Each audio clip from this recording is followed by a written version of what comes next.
ஜெயலலிதா என்னும் நான்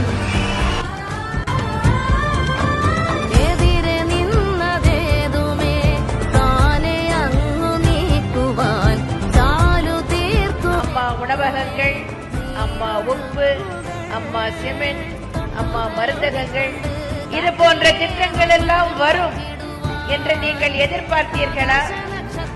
ஒரு தாய்க்குத்தான் தன் பிள்ளைகளுக்கு என்ன தேவை என்பது தெரியும். குடும்பத்துக்கு என்ன தேவைன்னு குடும்ப தலைவிக்கு தான் தெரியும். குடும்ப தலைவிக்கு என்ன தேவை நம்ம தமிழக முதலமைச்சர் அம்மாவுக்கு நல்லாவே தெரியும். எல்லாரும் நல்லா இருக்கணும்னு கொடுக்கறவங்க தான் அம்மா. அப்படி கொடுக்கறதெல்லாம் விலை இல்லாம கொடுக்கற அம்மாவுக்கு நன்றி. மத்திய அரசுகளில் காவிரி நடுவர் மன்றத்தின் இறுதி ஆணையை மத்திய அரசு வெளியிட்டுள்ளது. உண்மையாகவே இன்றுதான் ஒரு சாதனை புரிந்ததாகவும் மன நிறைவும் எனக்கு ஏற்பட்டிருக்கிறது. கல்லணையை கட்டி சரித்திர நாயகனானான் கரிகால சோழன்.